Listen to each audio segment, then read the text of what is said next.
In December 1144, the walls of Edessa stood beneath a gray winter sky as soldiers gathered outside the city. For almost half a century, this isolated stronghold had marked the eastern edge of the Crusader world, a distant county created during the First Crusade and surrounded by powers far stronger than itself. Its markets still opened in the morning, bells still sounded from churches, merchants still crossed narrow streets carrying cloth, grain, oil, and news from the roads beyond the gates. But Edessa had always been vulnerable, separated from the other Crusader states and dependent on alliances that could fail without warning. When the forces of Imad al-Din Zengi closed around it, the city was no longer merely a settlement on a frontier. It became the first great test of whether the world created by the First Crusade could survive. The city fell before the end of the year.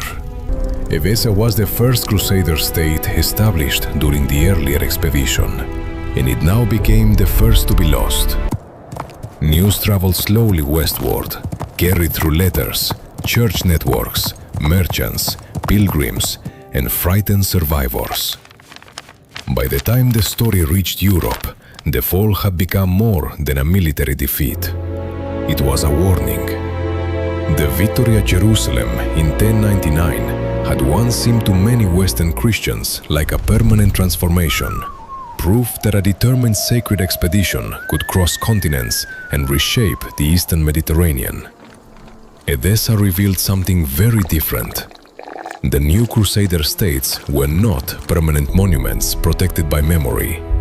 They were exposed territories dependent on soldiers, fortifications, supplies, diplomacy, and the divisions of their neighbors. If one could fall, the others might follow. The response did not come immediately as a marching army.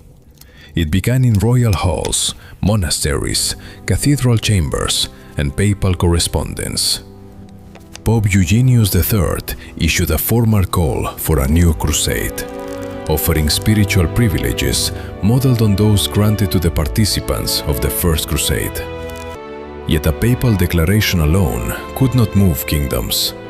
The message needed a voice capable of entering the imagination of nobles, knights, clergy, and ordinary believers.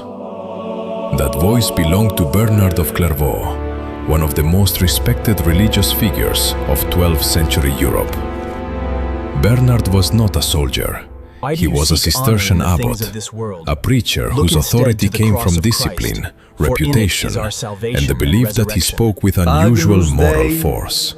In churches and public gatherings, Bernard presented the new expedition not simply as a political rescue mission, but as an opportunity for repentance.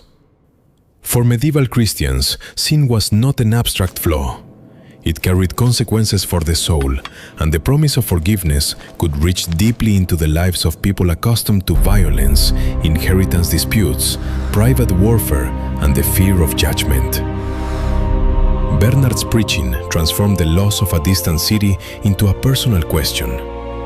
Would Christian rulers allow the eastern frontier to collapse? Would knights use their weapons against one another at home or direct their strength toward a sacred cause?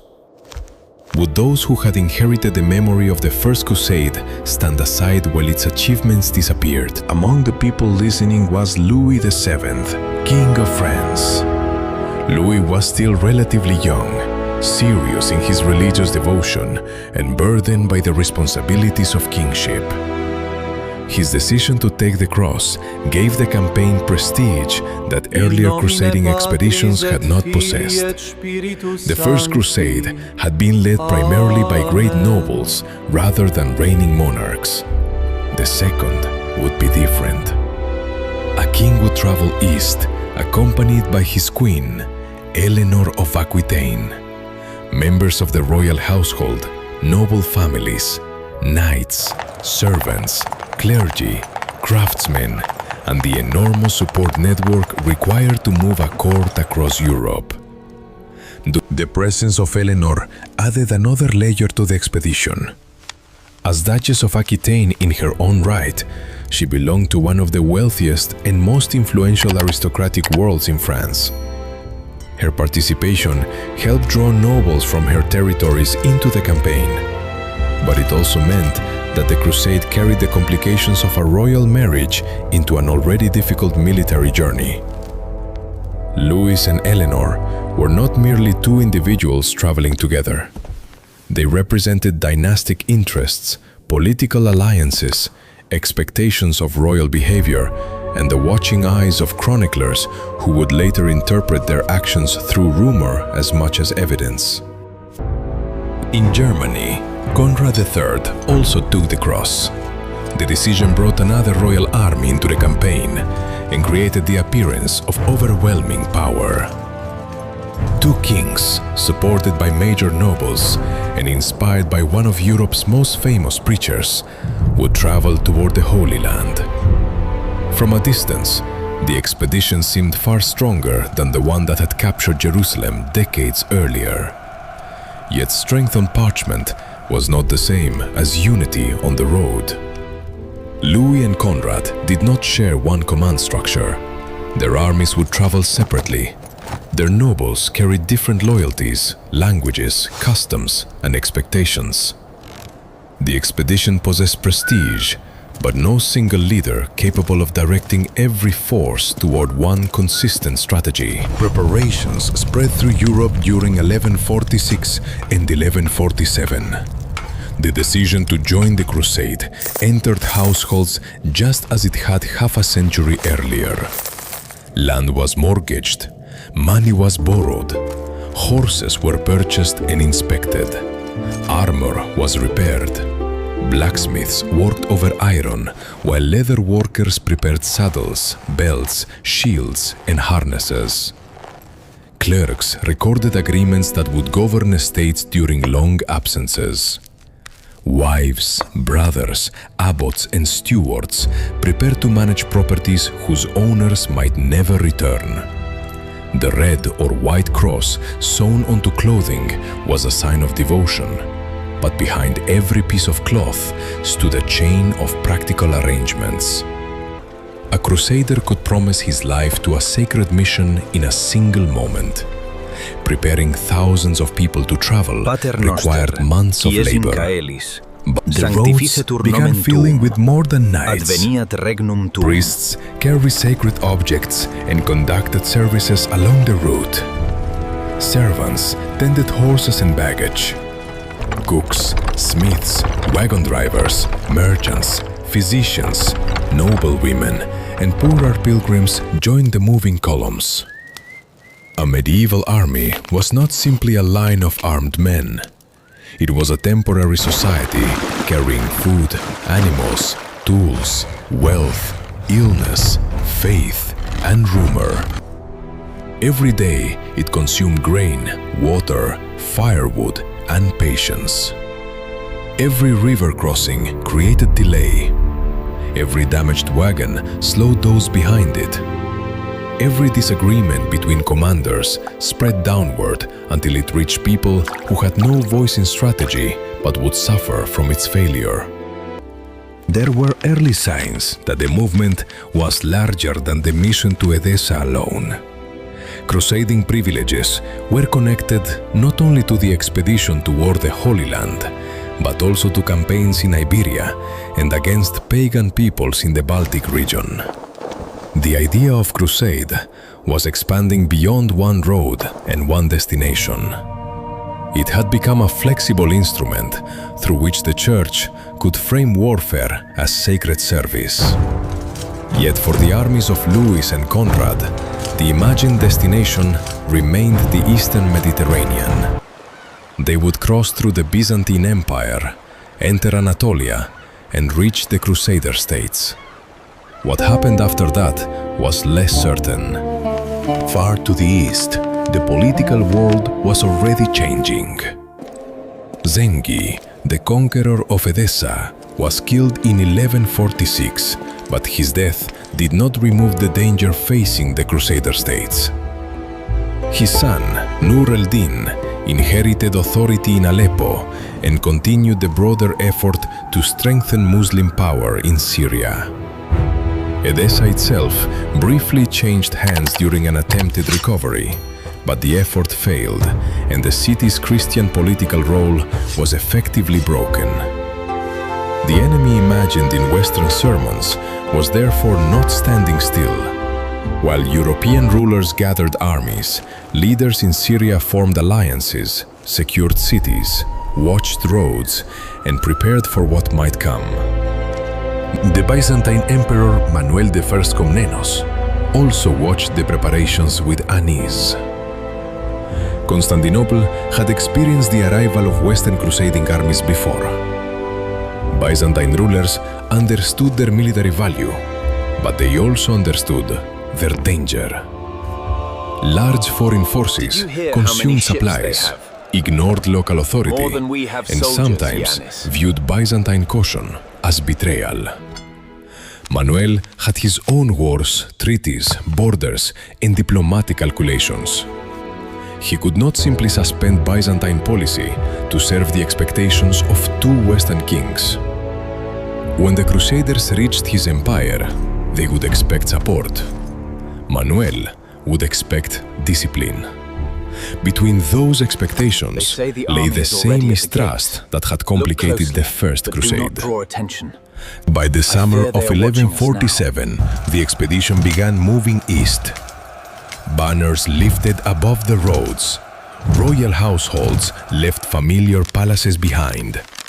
Horses carried armor that flashed briefly beneath the sun before disappearing into dust. From village doorways, people watched a force that seemed powerful enough to recover Edessa and perhaps secure the entire Holy Land. Bernard of Clairvaux had promised that the cause was worthy. Kings had accepted the cross. Nobles had pledged their wealth. Thousands had committed themselves to the road. But hidden inside that spectacle were the weaknesses that would eventually destroy the campaign. The two royal armies were not truly united. Their supplies depended on cooperation from territories they did not control. Their knowledge of Anatolia was limited. Relations with Byzantium were already fragile. Their destination was distant, but their strategy after arrival remained unclear. They possessed faith, numbers, royal prestige, and the memory of an earlier victory. What they did not yet possess was a reliable answer to the most important question of the entire expedition. How would such a vast movement remain fed, coordinated, and obedient once the roads narrowed and the enemy refused to fight the war Europe expected? As evening settled over the first marching columns, the crusade still looked magnificent. Campfires stretched across fields. Priests moved between tents.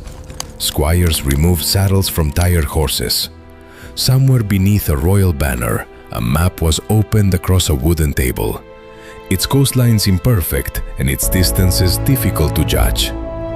Far beyond those markings waited Constantinople, the mountains of Anatolia, the Crusader states, and the city of Edessa that had already slipped beyond easy recovery. The Second Crusade had begun with greater kings and greater expectations than the first. Yet before it reached the Holy Land, the road itself would begin dismantling both. By the autumn of 1147, the German army of Conrad III had reached the lands of the Byzantine Empire. From a distance, the movement still looked formidable. Knights rode beneath royal banners, wagons creaked under supplies, priests carried crosses and relics, and long columns of soldiers disappeared into the roads ahead. But the closer the Crusaders came to Constantinople, the more tension followed them.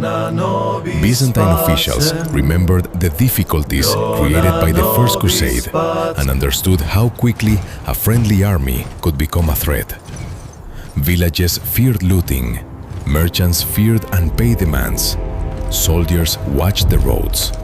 Emperor Manuel I Komnenos wanted the Crusaders moved through his territory as quickly and carefully as possible. To the Western armies, Byzantine caution often appeared suspicious. Many crusaders believed that Manuel should welcome them as defenders of Christianity. Yet the emperor had his own political reality. Byzantium was not a passive bridge between Europe and the Holy Land. It was a powerful empire surrounded by rivals, forced to protect its borders through diplomacy as well as war. Manuel maintained relations with different Turkish rulers when it served imperial interests, and this made some Westerners question his loyalty. The Crusaders saw compromise where the Byzantines saw survival. The Byzantines saw an armed foreign population that consumed food, ignored instructions, and might turn against the empire if relations collapsed. Conrad's army crossed into Asia Minor before the French forces arrived. It was a decision driven by urgency, confidence, and perhaps impatience. Conrad chose an inland route across Anatolia, following in part the path used during the First Crusade. But the land had changed, and the campaign was poorly prepared for what waited there. The army moved away from secure Byzantine supply lines and entered dry territory where water, food, and reliable guidance were difficult to obtain. The columns stretched across rough ground, and discipline began to weaken under heat, exhaustion, and hunger. The Seljuk forces did not offer the kind of battle the Crusaders expected. They used speed, distance, and knowledge of the terrain. Mounted archers approached, fired, withdrew, and returned from another direction. They avoided heavy close combat when it did not favor them. Western knights, burdened by armor and dependent on exhausted horses, found themselves chasing an enemy that refused to remain still. Every pursuit pulled men farther from the main column. Every delay weakened the march. The army was not destroyed in one sudden clash. It was worn down through movement, thirst, confusion, and repeated attacks. Near Dorileum, the same region where the First Crusade had once achieved a major victory, Conrad's forces suffered disaster. The contrast was painful. Decades earlier, Crusader armies had survived the same broad landscape and continued toward Antioch. Now, the German expedition began to collapse. Soldiers were killed, scattered, or forced to abandon equipment. Horses fell from exhaustion. Men who had left Europe under royal banners now struggled simply to find the road back toward Byzantine territory. The disaster was not caused by one mistake alone. It came from a chain of failures. The army had underestimated the terrain. Supplies were insufficient. Communication between units was poor. The Seljuk tactics were effective. Local knowledge was limited.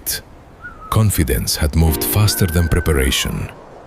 The Second Crusade had been announced with enormous prestige, but Anatolia exposed the weakness beneath the spectacle.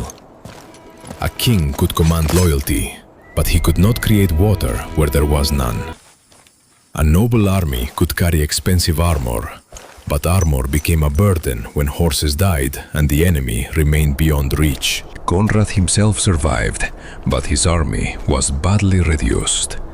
He was forced to retreat over Nicaea, where the survivors regrouped in a state far removed from the confident force that had crossed the Bosporus. Many had lost weapons, animals, relatives, or friends. The road that had seemed to lead toward Edessa now led backward. The first great royal army of the Second Crusade had barely entered Anatolia before it was shattered. Louis VII and the French army arrived after Conrad's defeat. Louis now faced the same choices, but with the warning clearly before him. The French joined the surviving Germans for part of the journey, and both forces moved along a more cautious route closer to the coast. In theory, this offered better access to Byzantine-held towns and supplies. In practice, the march remained difficult. Food was scarce, prices were high, and relations with local communities were tense. Crusaders accused Byzantine merchants of exploitation. Byzantine officials accused crusaders of disorder and violence. Each side collected evidence for what it already feared about the other. The French army reached Ephesus, where Conrad became ill and returned temporarily to Constantinople for treatment. Louis continued south through harsh winter conditions. Rain turned roads into mud. Mountain paths narrowed. Pack animals slipped or collapsed. Supplies became harder to manage. The expedition had not yet reached the Holy Land, yet the landscape was already consuming its strength. At Mount Cadmus, in early 1148, the French army suffered another severe blow. The marching order broke apart as the vanguard moved too far ahead, leaving sections of the column exposed. Turkish forces attacked the vulnerable army across difficult ground. Louis himself was nearly killed and survived only by escaping onto rocky terrain. The battle revealed how easily a large army could become helpless when coordination failed. Royal rank did not protect a man from a broken formation. The king who had left France surrounded by ceremony now found himself clinging to survival on a mountainside. After Cadmus, the French continued toward the southern coast, but the army was exhausted. At Anatolia, Louis hoped to transport his forces by sea to the Principality of Antioch. There were not enough ships for everyone. The king, nobles, and selected troops departed, while many poorer soldiers and pilgrims were left behind to continue by land under dangerous conditions. This decision became one of the most bitter moments of the campaign. The crusade had been preached as a shared sacred mission, but when transport became scarce, wealth and rank determined who escaped the road. By the time Louis reached Antioch, the Second Crusade had already lost much of the power with which it began. Conrad's army had been devastated. The French had suffered heavy losses. Trust in Byzantium had weakened further. Thousands had disappeared along the roads of Anatolia without ever seeing the Holy Land. Yet the most damaging decision of the crusade still lay ahead. In Antioch and Jerusalem, the surviving leaders would have to decide what objective remained possible. Edessa, the city whose fall had started the entire expedition, was now beyond realistic recovery. The Crusaders needed a new target, and the choice they made would turn a damaged campaign into a complete political failure. When Louis VII reached Antioch in March 1148, the city offered a brief vision of what the crusade might still become. Stone walls rose above fertile country, banners moved over the gates, and the court of Raymond of Poitiers welcomed the French king with ceremony. Raymond was not only the Prince of Antioch, he was Eleanor of Aquitaine's uncle, and he understood the danger growing across northern Syria. Nur al-Din's power was expanding from Aleppo, threatening the territories that stood between the Crusader states and the loss of Edessa. Raymond urged Louis to campaign in the north, where an attack might weaken Nur al-Din and protect Antioch. Strategically, the proposal had logic. Politically, it entered a royal marriage already strained by hardship, suspicion, and competing obligations. Louis refused. His vow had drawn him toward Jerusalem, and he was unwilling to let Antioch determine the purpose of the expedition. Chroniclers later surrounded the disagreement with rumors about Eleanor and Raymond, but the surviving evidence does not allow every accusation to be treated as fact. What can be said more confidently is that Eleanor supported her uncle's northern strategy, while Louis chose to continue south. The dispute widened the distance between king and queen and removed the French army from a campaign that might have placed pressure on Nur al-Din. Once again, the Crusade's direction was shaped not only by military need, but by family tension, royal authority, religious obligation, and distrust. Louis reached Jerusalem, where the surviving leaders of the expedition gathered with the nobility of the Crusader kingdom. Conrad III had recovered from illness and arrived by sea. The two kings who had departed Europe with enormous armies were now reunited, but their forces had been severely reduced. Many soldiers had died or disappeared in Anatolia. Horses, equipment, and supplies had been lost. Yet the arrival of two crowned rulers still created expectations. Jerusalem had waited for the expedition, and now its leaders needed a target worthy of the effort that Europe had made. On June 24th, 1148, a great council met at Palmarea near Acre. Present were Louis, Conrad, King Baldwin III of Jerusalem, Queen Melisande, leading nobles, clergy, and commanders familiar with the region. They considered what could still be accomplished. Recovering Edessa was no longer realistic. The city lay far to the northeast, beyond territory controlled by Nur al-Din, and the expedition no longer possessed the strength needed for such a distant campaign. An attack around Aleppo might support Antioch, but that option did not appeal equally to the Jerusalem nobility. Instead, the council selected Damascus. The decision has remained controversial for centuries. Damascus was wealthy, strategically important, and close enough to threaten the kingdom of Jerusalem if it fell fully under the influence of Nur al-Din. Capturing it could have transformed the balance of power in southern Syria. Yet Damascus had also maintained periods of cooperation with Jerusalem against the growing Zengid threat. Its ruler, Mu'in al-Din Unur, had reasons to fear Nur al-Din as much as the Crusaders did. By attacking Damascus, the Crusaders risked destroying a useful political relationship and pushing the city toward the very power they hoped to contain. But decisions made inside councils rarely appear as foolish to the people making them.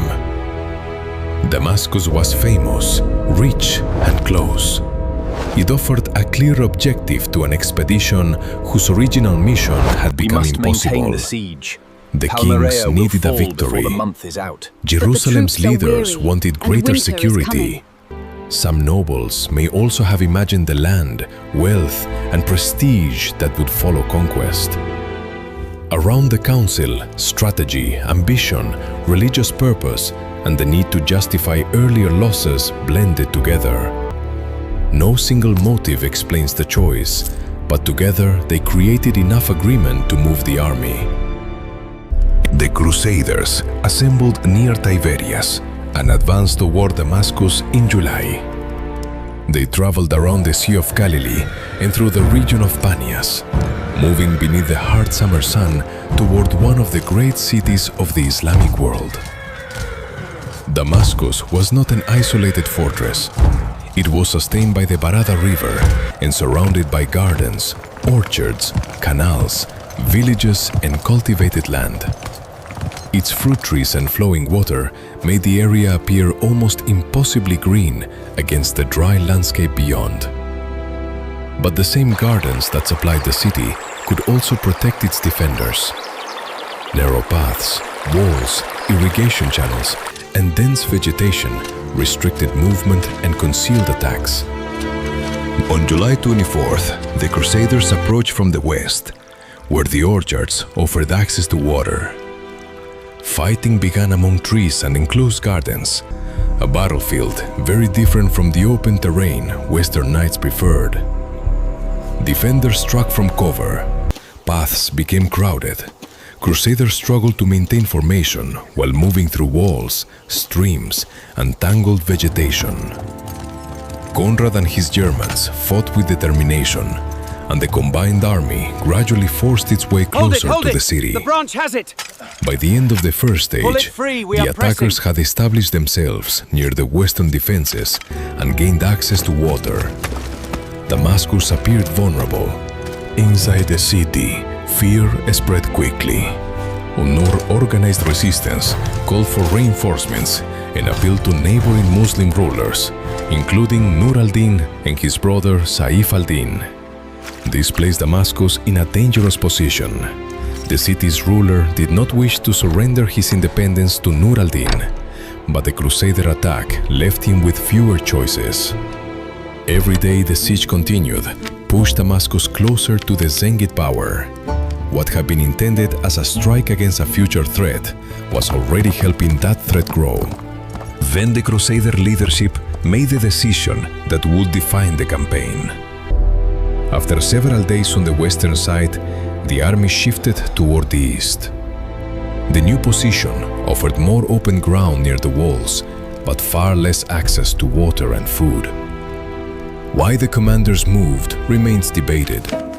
Some accounts blamed bribery or betrayal among local nobles.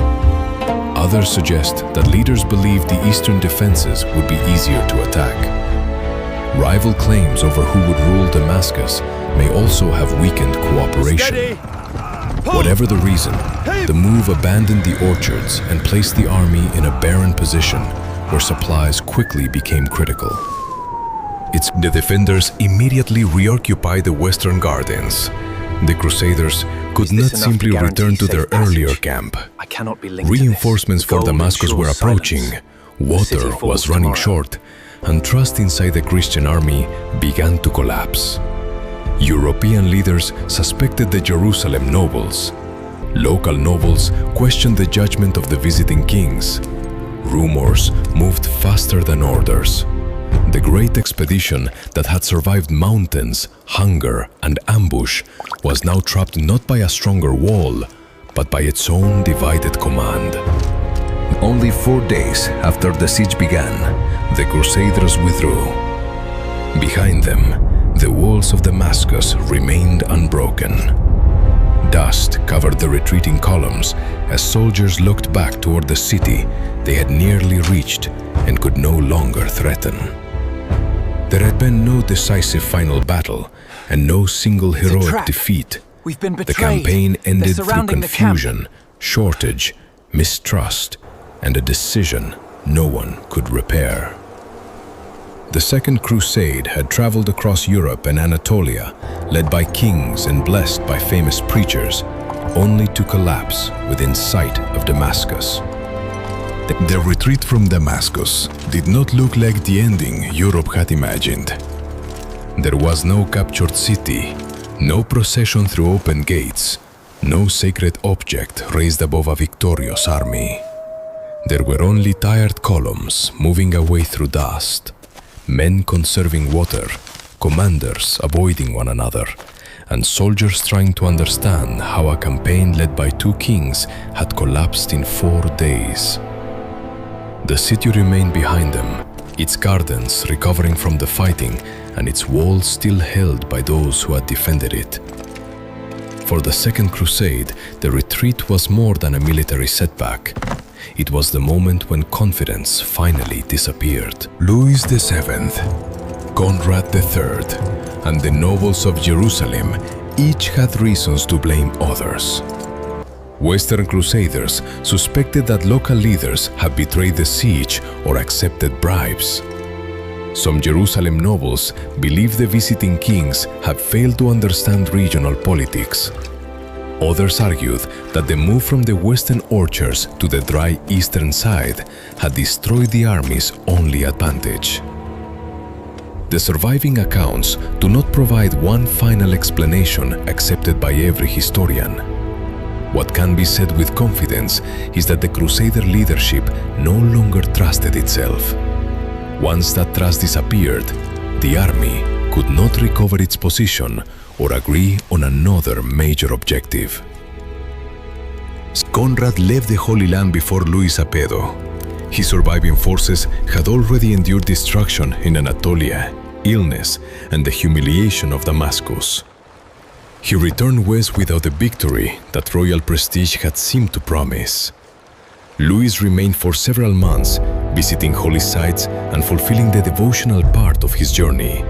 But the military campaign was effectively finished. In 1149, the French king also began the voyage home. The crusade, called to recover Edessa, had never reached Edessa.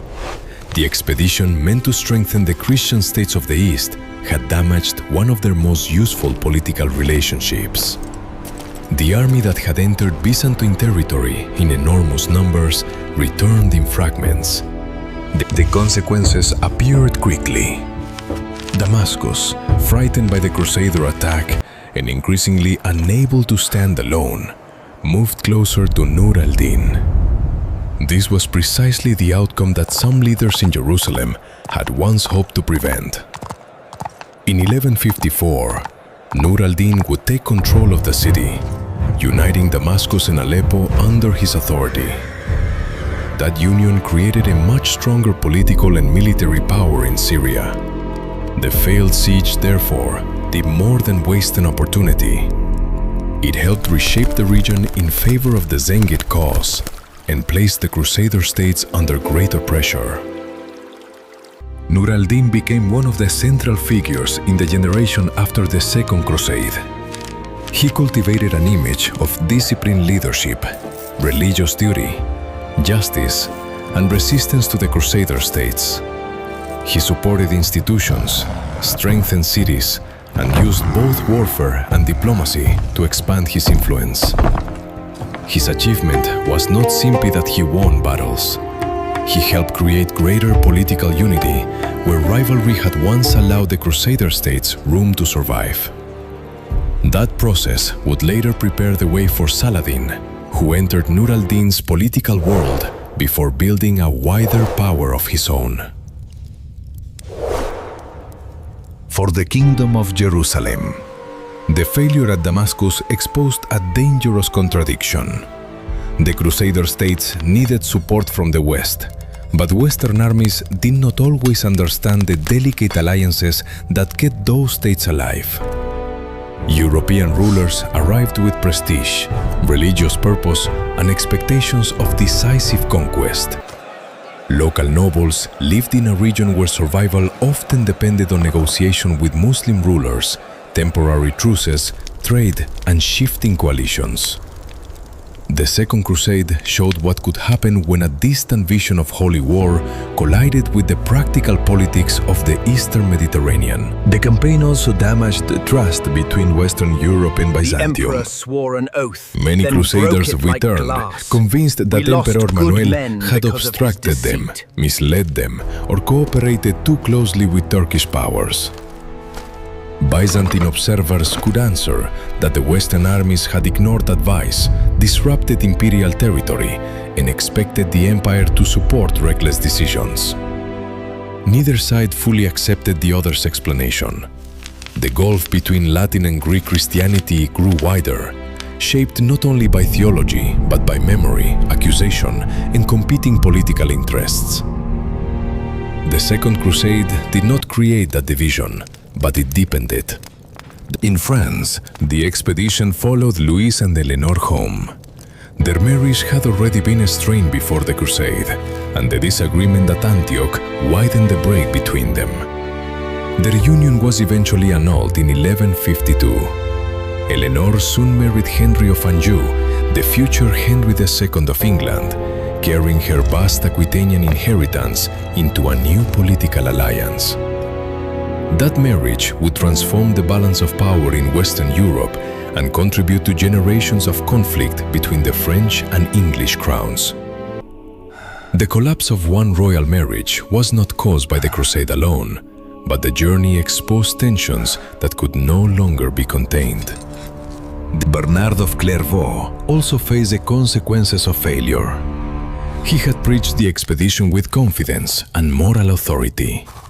Now, survivors return with stories of hunger, mistrust, and defeat. Critics ask how a cause presented as sacred could end so completely. Bernard defended the call by arguing that human sin and misconduct, rather than divine failure, had brought disaster.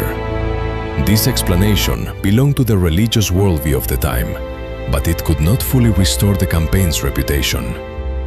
The Second Crusade became a warning that spiritual enthusiasm could not replace preparation, unity, and realistic strategy. There had been successes connected to the wider crusading movement. In Iberia, Crusaders helped capture Lisbon from Muslim rule in 1147, while other campaigns took place in the Baltic region. Yet these victories did not erase the failure in the east, because Edessa and the Holy Land had provided the emotional center of the original call.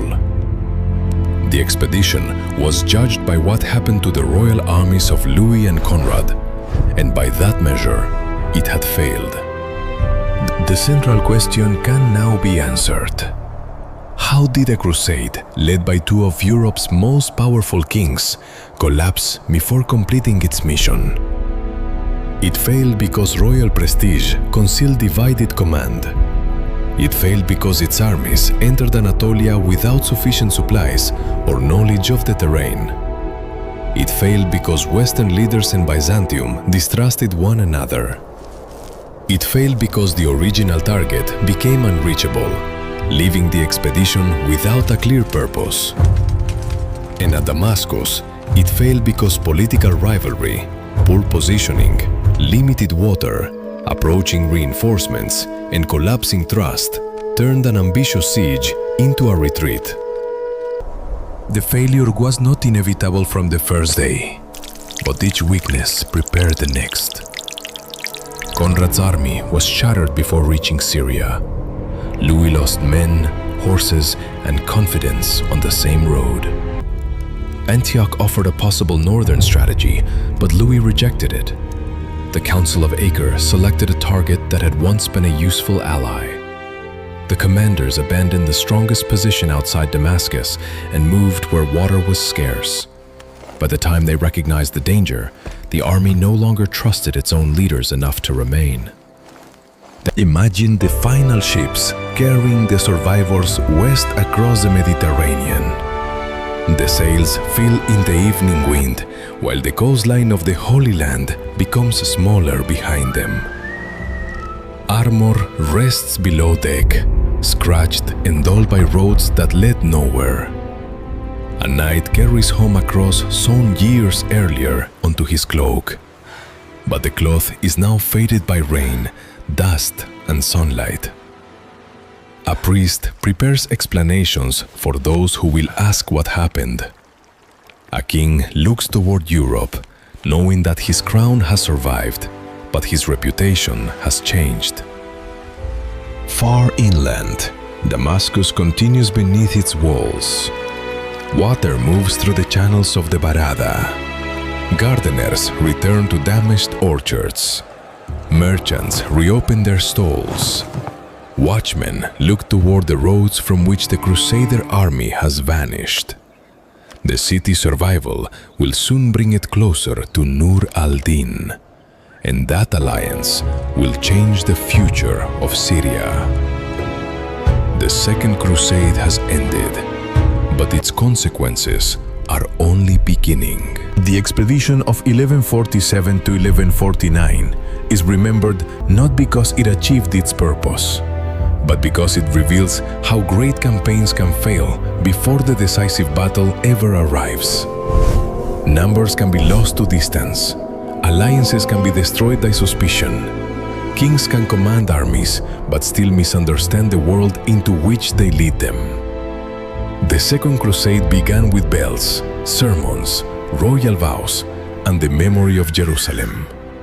It ended on the road away from Damascus, where the struggle for the Holy Land continued, but the great armies of Europe were no longer strong enough to shape it.